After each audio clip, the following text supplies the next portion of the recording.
বড় মানে সিসির বাইকগুলোর এক মজা হলো এটা লো গিয়ার সবসময় মেন্টালি লাগে না, জাস্ট কুইক এক্সিলারেশন ছাড়া। যেমন আমি যখন এখন আপহিলে উঠতেছে, আমার 4th গিয়ারে আছে বাইক, মানে স্মুথ উঠতেছে পুরা, র পাওয়ার যাকে বলে। মানে আপহিলে আমার গিয়ার ফার্স্ট গিয়ার বা সেকেন্ড গিয়ার নেওয়া লাগে নাই।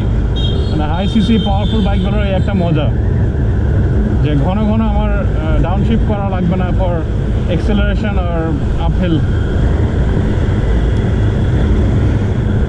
এটা ফুকেট সিটি থেকে বের হচ্ছি আমি এখন।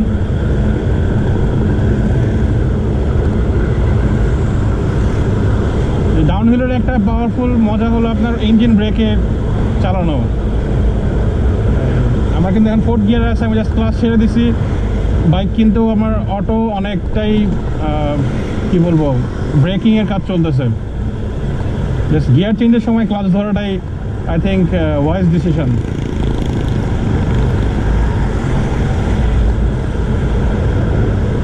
যত কম ক্লাচ ধরা যাবে তত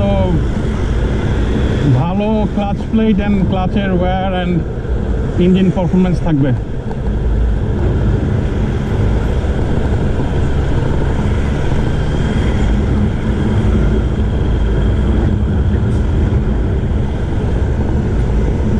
থাইল্যান্ডে একটা মজার জিনিস আমার ভালো লাগতেছে, যেখানে হর্ন বাজায় না কেউ। মানে আমাদের মতো ট্রাফিক কিন্তু এখানেও আছে, বাট অসভ্য নাই। যে যার মতো লেনে চালাচ্ছে, লাগলে ওভারটেক করতেছে সিগন্যাল দিয়ে, হাই বিম ইউজ করতেছে, ইন্ডিকেটার্স ইউজ করতেছে সারাক্ষণ, মানে নো হংকিং। মানে থাইল্যান্ড কিন্তু আমাদের চেয়ে খুব বেশি উন্নত জাতি না ওরা, জাস্ট খালি সভ্যতার জন্যই, জাস্ট রুলসের জন্যই ওরা কিন্তু এত পরিষ্কার একটা দেশ মেনটেন করতে পারে।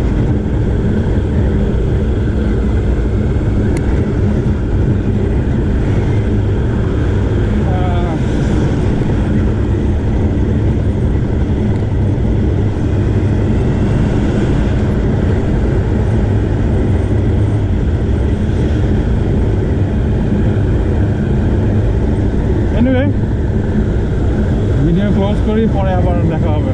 Bye bye.